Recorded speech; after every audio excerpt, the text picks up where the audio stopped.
জাহের আলভী আর তিথির গোপন বিয়ের কথা হয়তো অনেকেই জানেন না, কিন্তু গত 4 বছর আগেই তারা বিয়ে করেছে। অর্থাৎ 2022 সালের 18ই নভেম্বর তারা বিয়ে করেন।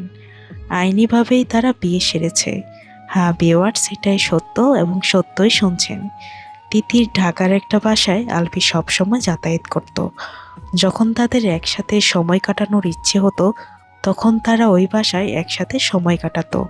কিন্তু সমস্যাটা হয় তাদের এক জায়গায়। সেখানের আশেপাশের লোকজন আলভীকে চিনে ফেলে। তখন কিছুদিন মুখ লুকিয়ে চলাফেরা করলেও আলভী পরে বেশি দিন তারা সেখানে থাকতে পারেনি। বিল্ডিংয়ের অন্যান্যরা তা বুঝতে পেরে বাড়িওয়ালাকে বলে এবং কি বাড়িওয়ালা তাদেরকে বাসা ছেড়ে দিতে বলেন। আর তখনই তারা ঠিক সিদ্ধান্ত নেয়, এভাবে লুকোচুরি করে আসলে বাংলাদেশে তাদের দুজনের পক্ষে থাকা সম্ভব না।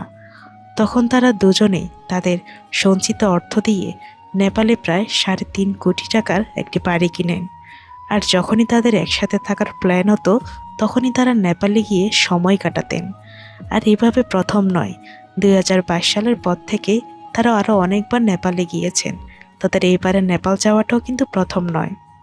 কিন্তু এসব নোংরামির বিষয়ে ইকরাও জানতো, কিন্তু ছেলে রিজিকের কথা চিন্তা করে সে কখনো মুখ খুলেনি। কিন্তু ইকরা এটা জানতো না যে আসলে তারা বিয়ে করেছে।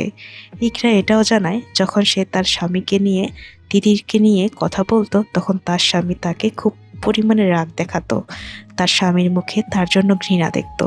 তখন সে আস্তে আস্তে তিথিকে নিয়ে বলা কথা বন্ধ করে দেয়।